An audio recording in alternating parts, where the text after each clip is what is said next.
truth you find is the key now. Reach your fear and you will all be free now. Community, it's time to get better. You can't avoid it, we're all in this together. Head high, fill your heart with love and light now. Come together and it will be alright now.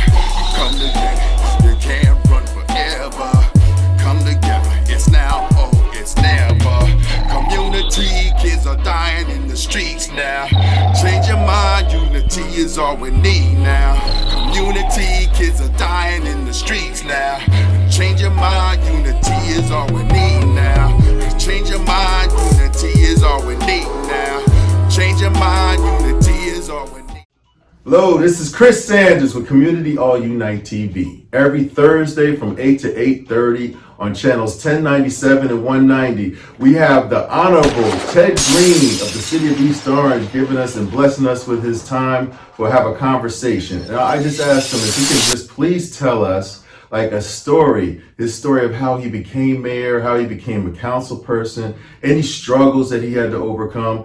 And then, of course, we'll have some more information about the city and the things that are going on in East Orange. So please introduce yourself. Mayor Ted Greene. Yes. Chris, thank you very much for allowing me to come on your show. Listen, you know, I always tell folks that when I have to tell my story about how I got started in politics, it actually started with my grandparents. It actually started with my mother and father. My mother and father always were involved in the community. When I grew up, on Saturdays we had to go to the food bank.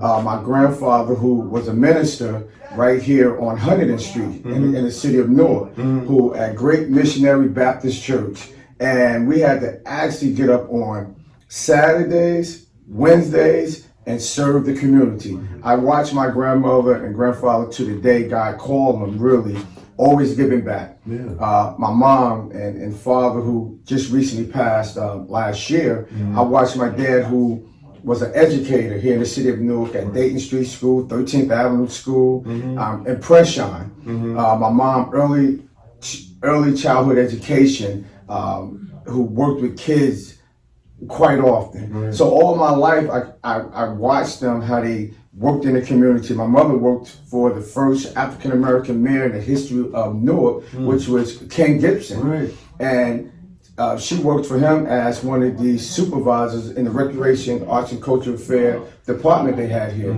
So I always watched my parents and watched my grandparents, how they really was in tune with the community.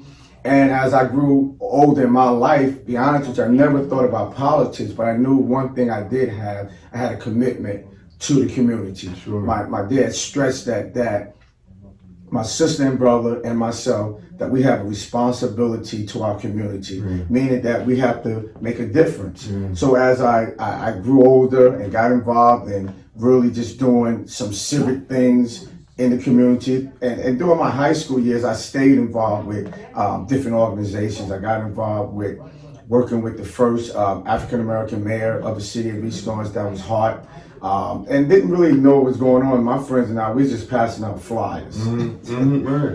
Passing out flyers because we really wanted to make a little couple of monies. We were freshmen in high school, and we got involved in doing that. And as we got involved, I saw that, wow, you know, there's more to our community than just passing out flyers. This is a system where we can help people. Believe it or not, then, you know, I went away to Cheney University, and when I came back here, I started really getting involved. I became a district leader, and then I got involved with a gentleman named Ron Saladin, who actually introduced me to a lot of things that I'm doing now, along with Chairman Leroy Jones. But my involvement in the city, you know, I opened up a martial arts school in the city, and I got involved in kids, my father and I.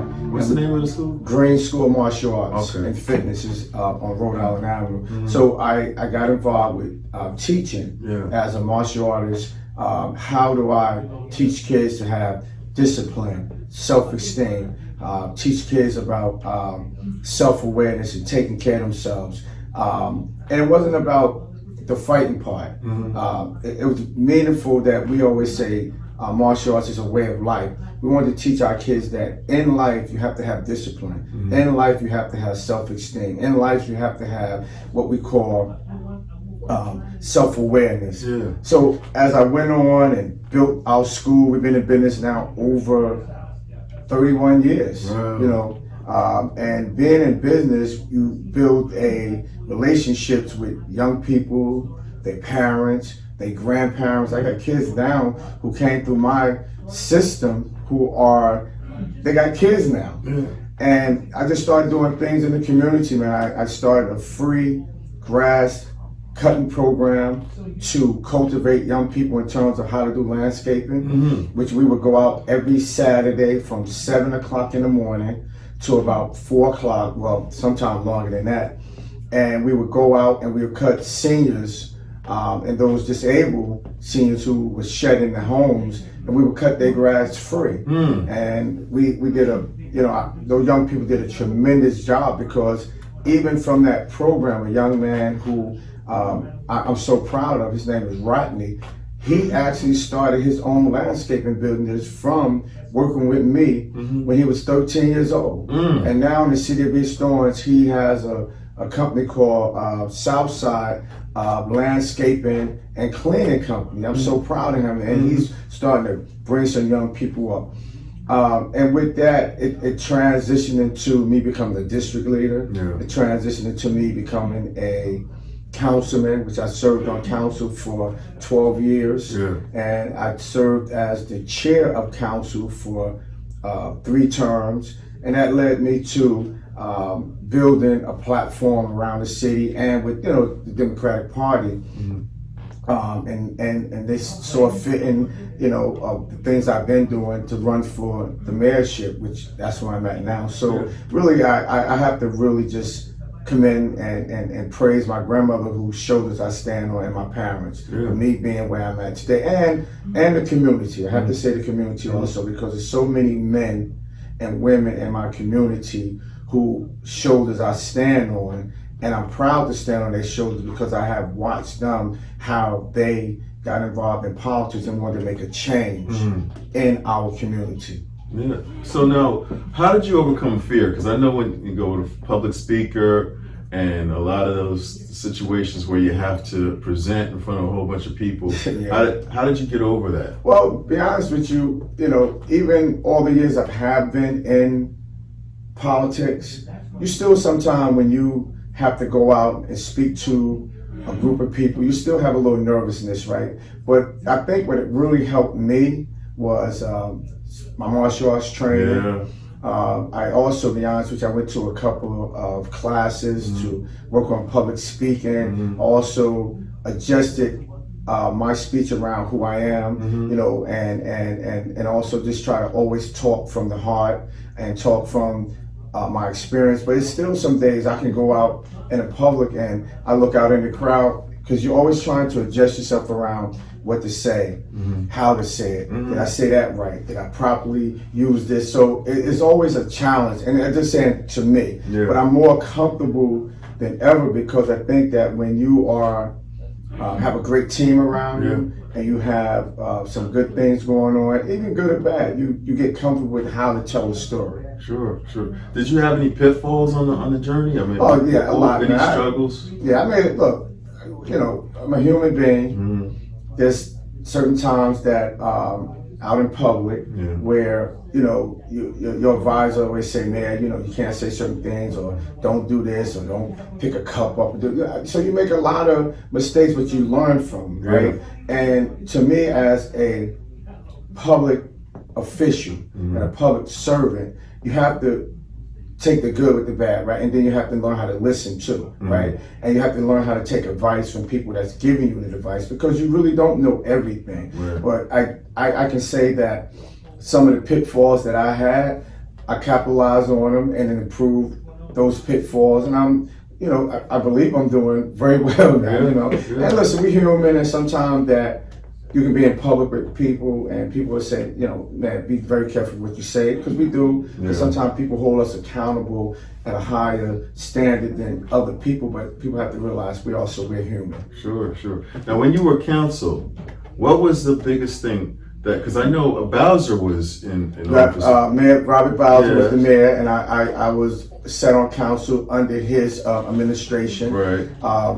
Yeah. And I remember at that time, that's when we were working on that project. Yes. And that's when I first started, talking to you, and I realized there were certain things that you didn't like about the administration, and I kind of got the spark in my heart that you're gonna be running for mayor soon. Yeah. So some of my pet peeves has always been, I think I always fashion myself around how do I improve the quality of life for people, right? And one of the things you can improve people's lives by trying to create job opportunities, Yes. right? So it's a twofold, making sure that folks are engaged in job opportunities and also working hard on making sure that folks around me are given the opportunity for the job so they can give other people jobs. So I always, from day one, me working for the city of East Orange when I was in college, Mayor Cardell Cooper gave my first job. I was doing affirmative action and really didn't know a whole lot about what the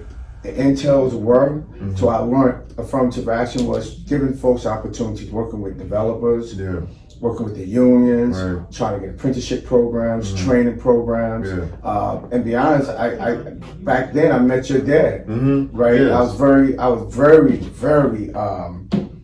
proud to know that there was African American contractors and developers and men that looked like me, and really I actually met your dad through Lloyd Rahim. Yes.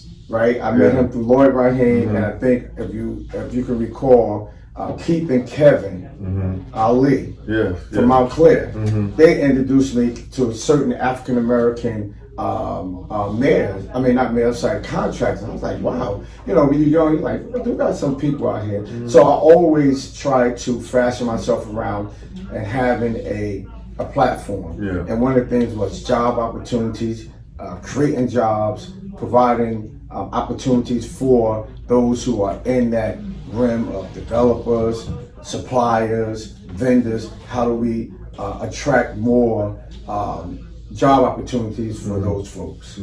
When I'm thinking about council people and the mayor, I know you would have another perspective of looking at, especially being a council person at one point. When you look at the council that you have, do you see sometimes that they need a little spark? Because actually there was another person that came in before you. Of course, I was telling Simone, she's running. She wants to run for council of the 2nd Ward, and she was just saying there's sometimes she tries to send letters to the council and they're really not moving or turning or acting on these situations like with a lot of energy. Right. And so did you see that when you were coming in the council? Because I saw you as taking over the leadership of the council. Right. And you had to kind of push the rest to get things done. Right. So when you say, are you talking about the previous council or when I sat on council? Yeah, when you sat on council, did you have to blow wind into the sails to make the? Well, listen, there's always dynamics of council, especially when you walk in, you're a freshman council, and you have a veteran council. But listen, people really, if they kind of understood a lot of times of our job and what we do, and the telephone calls we get, the emails we get, and then you still have to go out in your separate wards and do things and provide service. I have to be honest with you.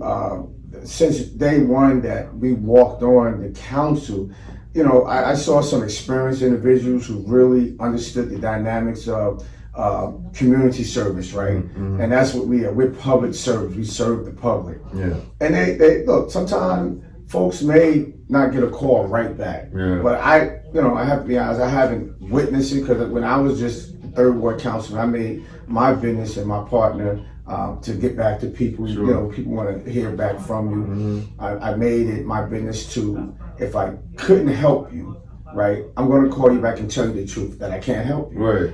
But if I can direct you to someone or if I can refer you to someone, I would do that. Look, I pride myself around, listen, if I can't help you, I'd rather for you to be mad and say, well, man, you didn't help me. But guess what? You did call me back. I think people respect this more and say, look, at least he called me back and he tried to direct me, couldn't help me, he or she, but he didn't just leave me out there. Yeah. You know, I can't speak for other council members, but I can tell you the council, 10 members that's working now, they're doing a phenomenal job, man, under the conditions that we had to come through, especially with this COVID, right? Yeah. It wasn't an easy task for us because we had to pick up from day one. And, well, soon the governor started shutting things down, we had to find ways to make sure that we continue to run the city. Sure. And it was a partnership. It was the mayor's office, it was the East Orange City Council, it was our health department. I gotta commend Dr. Griffin and her staff, who did an outstanding job of really directing us and making sure that we move around in a proper way, in a safe way. But you know, they're working, and I mean, I'm proud to say that there are quite a few young people that's on council, and their ambitions and their vision is out of this world, man. Yeah. Honestly, man. And I always say to them that I feel so good as the mayor that the future of this city that we govern, we got a bright future with these young people and with our veteran council members on there. Listen, we're not going to be perfect, but I know one thing for sure, that nobody can question, do these people care about the city? Sure. They care. Yeah. Born and raised there. Many of them went to school in the city of East Orange. Many of them went to college, came back and got an opportunity to work in the school system. A few of them was on the board. A few of them was on in the district. There's so many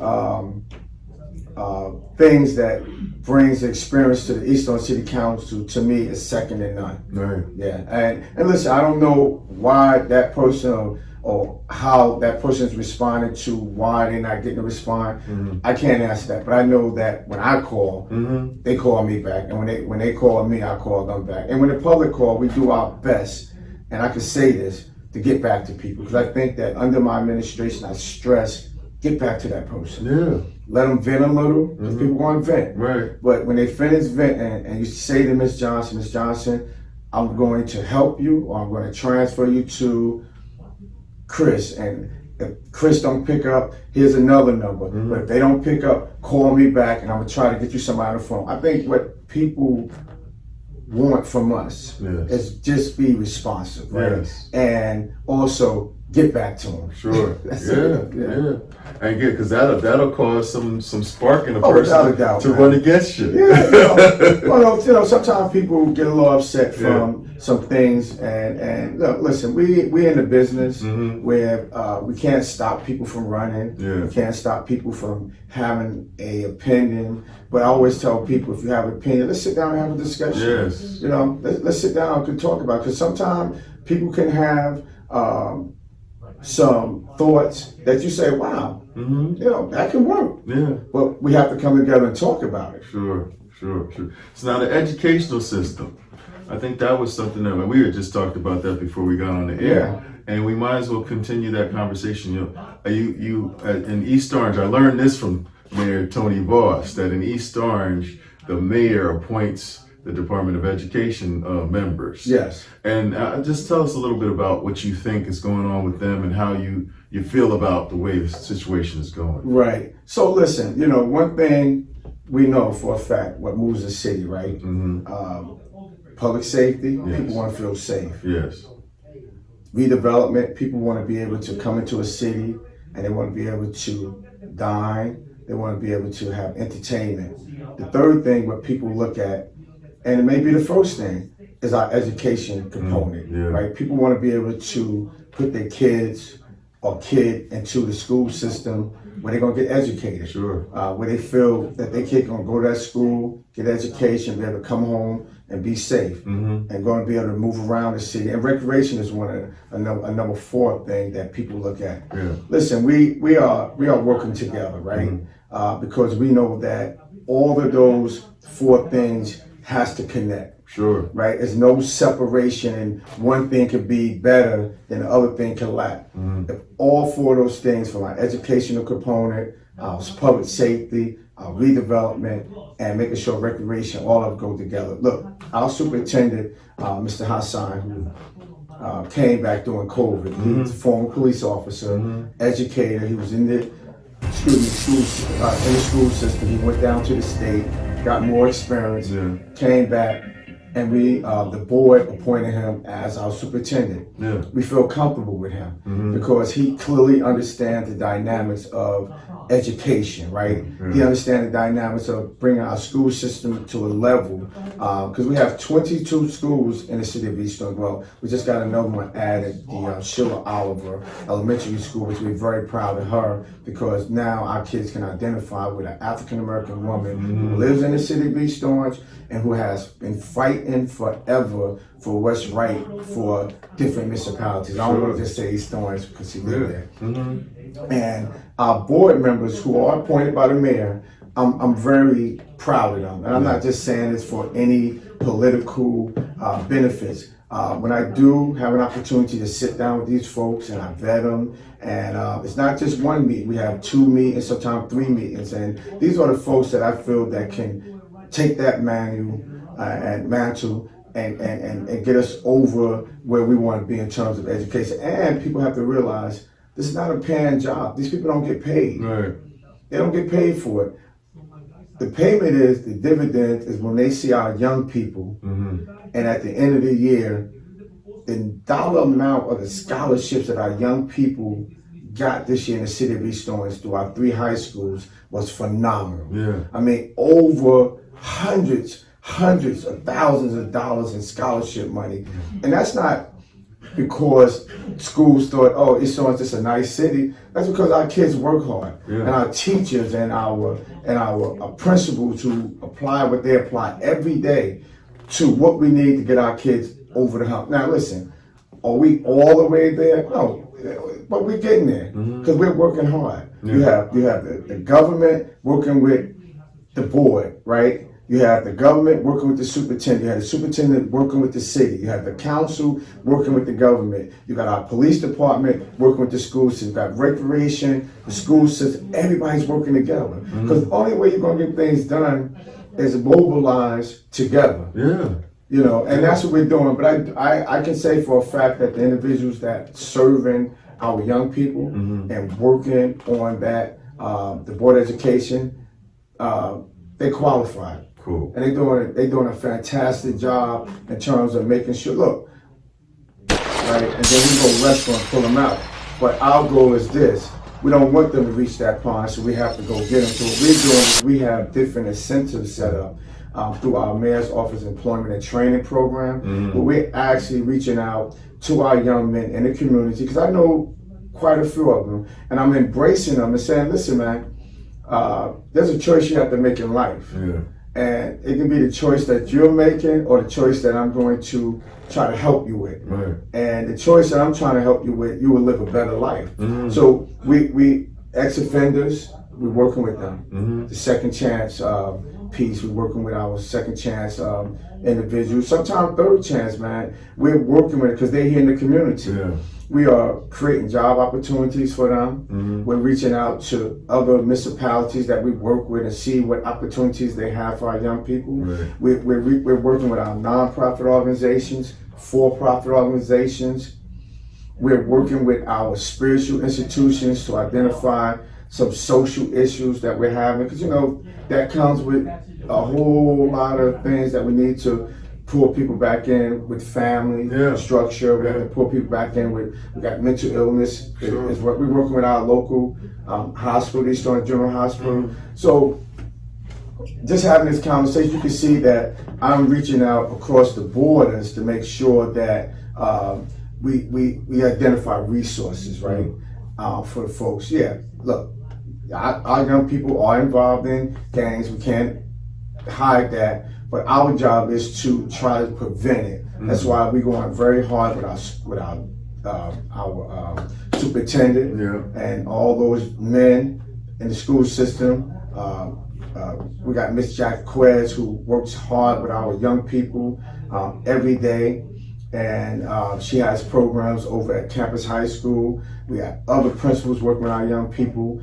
Look, everybody's just, it's all hands on deck, right? Especially coming out of this COVID, and we have to find ways to keep people in their homes, right? We have to find ways to keep folks in their stores who lost money. We have to find ways to continue to encourage our young people to get back on track because they was home for a whole year. We got to encourage our seniors who seeing many family members of people, you know, they lost friends and family members. There's so many things, but we as a city and as a team, we are up for the task, we're up for the challenge, and nobody said it's gonna be easy. Nobody said, Mayor Greene, when you walk in the door, you're gonna get the golden spoon. No, I always say this, I'm built for the opportunity that first of all, that God has given me, and I'm built for this opportunity that my ancestors fought so hard for me to be where I'm at, and I'm built for not allowing myself ever to allow our ancestors to know that the opportunity they have given us, that they died for, I don't want to let them down. Right, absolutely. Nah, I don't want to let them down, man. You know, we came too far, and because of them, and I think of my mom most of the time, always telling me that, look, in life, people died for where you at today. And I always hear her voice in my ear. And I always said to her, I said, Mom, you know, and my father, I said, you know, I'm gonna get involved in politics, but before I allow myself to do anything, or if I feel that I can't serve my community any longer, I'll walk away. So I'm driven. It's not a day I get up and I don't think about how to improve this community. It's not a day I get up to look at how can I improve a young man's life or a young lady's life. It's not a day I get up with the same passion I had from day one. And I kid you not, it's not because I'm wanting, I have the same passion, the same drive that I had from day one when I was given this opportunity. And what's scary about it, it hasn't left me. Right. It hasn't left me because, I mean, I literally say, man, to myself, man, when would this die? I'm passionate because I love my city, man. And I love the people of this city, and I know for a fact that with individuals like yourself, allow me to come on this platform and talk about the city and talk about the great things we're doing. But not only that, to let our young people know that they have a voice. They have a voice. Yes. Absolutely. I want to thank you for your time. You're welcome. And that was almost turned into a sermon because I felt inspired. I want to thanks again. Thank you, Mayor. Thank you, and I appreciate it. And actually, you and Tony Voss, you're easier to access than a lot of the mayors. So I want to thank you so You're much. welcome, man. And that gives me the feeling that you're a people person, giving a humble guy like me that has a platform a chance to speak with you. No, I appreciate you. Community All Unite TV every Thursday from 8 to 8:30 on Comcast Cable and Xfinity. That's channels 1097 and 190. Over and out. Thanks again, Mayor. Thank you. Appreciate it. Community It's a fight now. right now. It's a fight now. Community It's a fight now. head high, get ready for a fight now. It's a fight now. Eyes wide, it's now. It's a fight now. It's a fight now. Just remember and fill your heart with love now. In your truth, you find is the key now. Reach your fear and you will all be free now. Community, it's time to get better. You can't avoid it, we're all in this together. Head high, fill your heart with love and light now. Come together and it will be alright now. Come together, you can't run forever. Come together, it's now, oh, it's never. Community, kids are dying in the streets now. Change your mind, unity is all we need now. Community, kids are dying in the streets now. Change your mind, unity is all we need now. Change your mind, unity is all we need now. Change your mind, unity is all we need now. Change your mind, unity is all we need now. Change your mind, unity is all we need.